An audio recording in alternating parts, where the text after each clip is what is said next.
Welcome back. We're talking about wide open spaces, or maybe not so much wide, just spaces that you would like to have open. Cindy Dole here, Home Wizards. 888-KFWB 980 is the number. We're talking about the kitchens specifically. And the Pasadena ASID upcoming annual home and kitchen tour, which is set for Monday, October 3rd. A chance for you to really... Sunday. I'm sorry, Sunday, not Monday.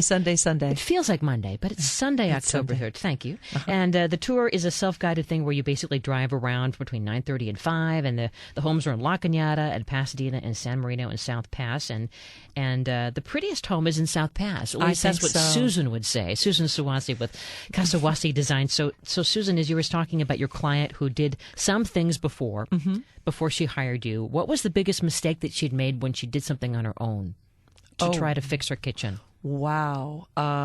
Because a lot of us, we're thinking we want to kind of get by. Yeah. Mm-hmm. Oh, she probably spent some money on a new sink that, was not below the counter because she couldn't do the below the counter without changing out her counter. So she did a self-rimming new sink around the top and put a lot of money into that. And that wasn't anything that we could reuse at the end of the day.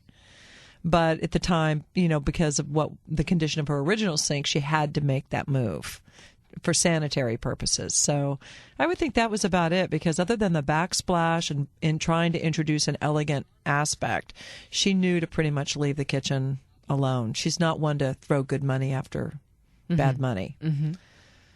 And how did you decide the color theme that you did? This kind of a creamy, rich tone that's neutral but just feels very fresh. Well, I think it's the room itself is very dark. It doesn't get any real sunlight until towards the end of the day. So when you're in there in the morning, it's a little bit oppressive. So we spent a lot of time on a lighting plan so that we had lighting under the counters and we had lighting in behind the glass. And there's a lot of task lighting that's very specific. And then we have ambient overall lighting. So it only made sense to me that the color needed to stay a little bit light, a little bit fresh. Plus, we were coming out of, even though the kitchen was white on white and very boring, when you walked into the room that was immediately adjacent, that was the red brick and dark wood room. So we were really looking to not go white, but still stay delicate in our color. So the cream worked real well for us. And the cabinets are custom, and the countertop is... It's the Caesar stone countertop, and it's just a nice monolithic material that is real easy to keep clean, and you can put whatever edge detail that you want on it. And what kind of flooring is that? It's a wood floor. We put wood floors in through the whole house. I'm putting more and more wood floors in kitchens. I think that the finishes of the pre-finished wood floors allow you to do that. That isn't hard on your knees and your feet as you're cooking, your back. Well, people would tell you that a stone floor is harder than a wood floor. I always have a hard time kind of splitting that hair. If you're standing up and you've got a bad back, I think at the end of a long meal, your back's going to hurt. Mm-hmm. But one thing we do put in sometimes is those real thick pads. They're foam pads, and they just go down over wood, tile, or stone. Help absorb some of that stress on your lower back. You can always wear clogs, I guess. You could. But this girl is a shoe person. Yeah. I almost used the word fetish. Yeah. So she's in high heels 24/7. Wow. Yeah. And she cooking. looks great while she's cooking. Well, it sounds like it. All right. And the kitchen before, it just sounded like it had so many problems, but I'm encouraged that she was able to get by a little bit, I guess, but she did make a couple of mistakes. And the appliance, the refrigerator that she got, she bought a refrigerator 4 years ago? She bought a refrigerator about 4 years before the project started, and it was not a 24-inch counter depth refrigerator. And so, but it wasn't just that. It was the way, and sometimes you just can't tell until you got it home and you're living in it before you realize this isn't just the way I like to function in my refrigerator. I mean, I spent a lot of money on a refrigerator, and it's not my favorite either. The more refrigerators I see, the more I go, oh, God, I'd love to have this. So it's easy to do. It's really easy. You're in there, you're getting a really good price. It's brand new. You're just glad to get something new. And you maybe aren't aware of other things that are that are available to you. So, you have something that's sticking 7 inches out from the face of your cabinets, and you're already in a really narrow corridor kitchen. That's going to be something that's going to be a problem until you get rid of it. It looks like you have a little seating area around the island. We do. There's just the classic, she can seat 4 people, and we made it like a table. So you've got 2 people facing each other and then 2 people looking the other way. And is that the primary place where they have breakfast? That's her breakfast table, basically, yeah. That was the only dining in that entire area. And then immediately adjacent is her formal dining room. But this area looks like a little seating nook. That's a full TV above the fireplace, and she's got a little miniature sectional built in there. So that's the great part of the room. And that's the great part. That's what brings everybody together. Exactly. So they can talk to the cook. They can keep her happy while she's in there slaving away. Isn't that? And what kind of a TV do you have? I'm not seeing the it's TV. It's just a flat screen that's been built into paneling, so it doesn't have much of a profile that shows.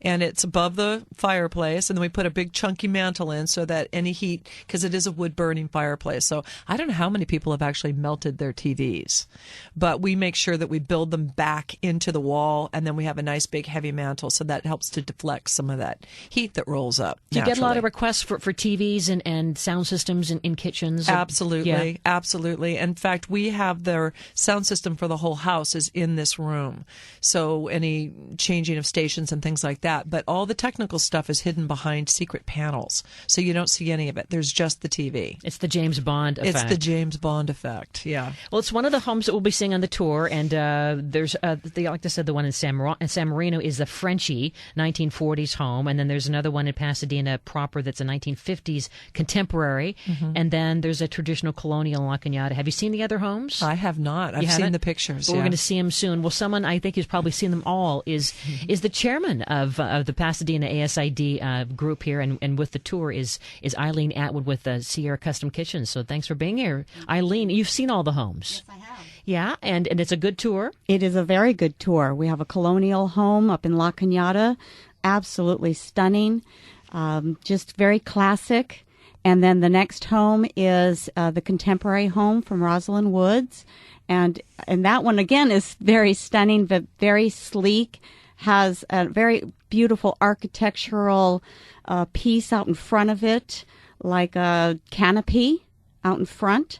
And then it also has a beautiful backyard where you walk out over the arroyo, and you're out in the middle of nowhere on a suspended bridge. It's fabulous. Neat. And then, of course, the French Provincial is very quaint and quite beautiful. And she also is along an arroyo, and you can stand outside of her area and see down below. It almost looks like a showcase house. So as a designer of showcase houses in the past, we've seen on the tour, both of you gals, and also this Pasadena Home and Kitchen tour. The whole idea of focusing on the kitchen has always been something that we've loved to do, right? For the home. Yes, very much so. Yeah. That's what I do every day. That's your business. How has it shifted, if at all, as we're still kind of dealing with the economy, kind of getting back a little bit better? We're making different priorities, right? In the kitchen, or what are we doing? Well, some people right now are just doing some refacing because of the economy. Mm-hmm. So I have been doing a few things with some people on refacing. But there's a particular client, she wants to do a lot of stainless steel doors. Well, a lot of her doors right now are really tall, and I don't think that's what she's going to do later on. Mm-hmm. So what I'm trying to do is convince her to cut the cabinets down to where she's going to use them later. So when she spends that $6,000 on 6 doors of stainless steel, she's going to want to reuse them. So I'm trying to do that for her budget-wise, and it's hard to convince them to try to save money when they're spending on stainless steel, because that can be very expensive. But the rest of the cabinets are all going to be finished, and then the countertops will be replaced. But her cabinets are fine. But typically I do more on the, changing things out. But with this economy, there's a lot of people that are hurting out there, and they just want to spruce up the kitchen. Absolutely. We're cooking at home more, right? Yes, very much so. And so, we want to learn from you, because we would love to be able to hire both of you and to hire you often. But if we have to get by, let's say between now and next year, what are maybe 2 or 3 things that you'd recommend that we can do to be smart and not blow it, not blow our budget, and not blow the long term, too, in terms of when we are able to bring you in? Right. Well, a lot of times you can get some lower price type of materials like on your countertops. Yeah. And, well, if you're not going to change out your cabinets, but you have a really bad countertop, you can go to laminate if you're only talking a year or 2 down the road. So laminate countertops last a long time. You would have to put an overmount sink. You could get that sink that the client couldn't use. Yeah. But just don't overspend on anything. If you plan on blowing out the kitchen in 1 to 2 years, you're wasting your money. Uh-huh. And what about changing, just painting the cabinets? Can do the refinishing as well. Just refinishing. If your countertops look good and you have good doors, you can do a nice paint job over old oak cabinets or something like that. That helps spruce it up. Also, backsplashes help pick it up, like her client did. She picked out that really lovely backsplash, but she did spend a lot of money on the backsplash, so a lot of people might want to just spruce it up with something a little more reasonably priced. Like what? Well, you can get just the regular ceramic tiles, and they have some decorative tiles that are lower in price than the embossed styles, and you could add some color into it. Things like that. A little bit of mosaic. Mosaic pieces. Just small amount for the pop. Yeah. Goes a long way. But there's nothing as powerful as changing the color. That's right. So if you've got old oak or some funky old wood and it's filthy and you hate it, you take all that hardware off, give it a nice sanding, put a nice paint job on it, and change your hardware, you're going to emotionally feel like you're in a new room. You're going to cry. Yeah. I've got another client where we just put a mosaic border and a backsplash that she already had the leftover tile from another project we did a bathroom on. But all we added was a border tile of a mosaic, and then there was a little orangey mustard color in there. So I got her a faux finisher, and the faux finisher painted her whole kitchen to match that little piece of that orangey rusty color in there, and it was perfect. Nice. So that became the inspiration, if you will. Yes. In a way, right? Yeah, she could have spent at least $150,000 on a new kitchen, and her budget was under $30,000, and it looks gorgeous. And we're all being inspired and egged on to try to get some new appliances because there's still a lot of, we can be more efficient, and there's a lot of tax breaks before the end of the year, right? And so when you talk to a prospective client who says, I can't get to you guys yet, but I want to get some appliances, what order do we do them in? Which appliances, and what would your wish be for us if all we can get are maybe a new oven and a new refrigerator? Should they match? What are we doing until we can do the whole darn thing? Well, I always suggest that you get the nicest quality that you can afford. So you always start off with, of course, the Wolves and the Sub-Zeros. If they're going to go towards the higher end kitchen, that's where they would go there. Then there's Viking, Decor, and Thermador into the next price range down. And then Genera's come up with a lot of new stuff. I just went to a Snyder Diamond presentation on Thursday, and they actually have a beautiful downdraft system that you don't have to downdraft below the house. I've seen that, yeah, and it's right inside the cabinet. Takes up a little space, but it's nice and affordable. Well, cool. Well, it's good to have some breathing room, you know what I mean, to make some changes while we're trying to get by in the time being, right? Because we want to have all those good things in our home, right? Oh, absolutely. Yeah. And I would think that when you're thinking about, if you're going to say change out two items, you're obviously going to change out what's critical for you. You're not going to change out a stove if it's actually performing for you. So even if you might want to change the look of the stove area, that wouldn't be money very well spent. So I think each decision is really based on what your personal problem is, where the weakness is for you. It could even just be a health issue almost. Or there might be a part of your kitchen that you just can't keep clean because it's gotten that bad.